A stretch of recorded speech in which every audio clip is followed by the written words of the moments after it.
প্রতি বছর জিলহজ মাসের ১০ তারিখে উদযাপিত হয় পবিত্র ঈদুল আজহা। এদিনে আল্লাহর নির্দেশে তারই সন্তুষ্টির আশায় পশু জবাই করে থাকেন সামর্থ্যবানরা।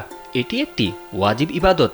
কেউ কেউ একা একটি পশু কোরবানি করেন, আবার কেউ কেউ শরীকে বা অংশীদারদের সঙ্গে ভাগে কোরবানি করে থাকেন। এটা সাধারণত সামর্থ্যের সীমাবদ্ধতার কারণে হয়ে থাকে। তবে ছাগল, ভেড়া, দুম্বা কেবল একজনের পক্ষ থেকে কোরবানি করা যাবে। এসব পশু ২ বা ততোধিক ব্যক্তি মিলে কোরবানি করলে কারো কোরবানি হবে না।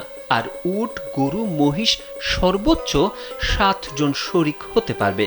৭-এর অধিক শরিক হলে কারো কোরবানি হবে না। ভীষণ এসি নিয়ে এলো মানিব্যাগ গ্যারান্টি অফার।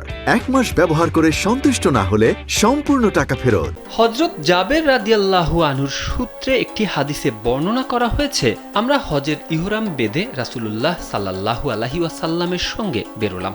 তখন রাসূলুল্লাহ সাল্লাল্লাহু আলাইহি ওয়াসাল্লাম একটি গরু ও একটি উটে ৭ জন শরিক হওয়ার নির্দেশ দিলেন। ৭ জন মিলে কোরবানি করলে সবার অংশ সমান হতে হবে। কারো অংশ ১/৭ কম হতে পারবে না, যেমন কারো আধা ভাগ, কারো ১.৫ ভাগ। এমন হলে কোনো শরিকের কোরবানি হবে না।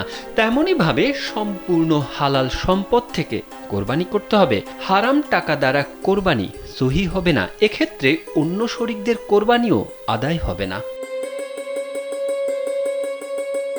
সব অংশীদারের নিয়ত কোরবানির জন্য হওয়াটা জরুরি।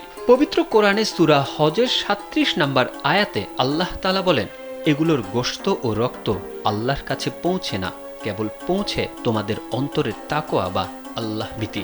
সুতরাং কেউ আল্লাহর নির্দেশ পালনের উদ্দেশ্যে কোরবানি না করে নিছক গোশত খাওয়ার নিয়তে কোরবানি করলে তাহলে তার কোরবানি হবে না। তাকে অংশীদার বানালে শরিকদের কোরবানিও আদায় হবে না। সুতরাং খুব সতর্কতার সঙ্গে শরিক নির্বাচন করতে হবে। কোরবানির পশু জবাইয়ের আগে কোনো শরিকের মৃত্যু হলে তার ওয়ারিশরা যদি মৃতের পক্ষ থেকে কোরবানির অনুমতি দেয় তাহলে তা বৈধ হবে, নইলে ওই শরিকের টাকা ফেরত দিতে হবে। সেক্ষেত্রে তার স্থলে অন্যকে শরিক করা যাবে। তারেক আহমেদ, কালবেলা।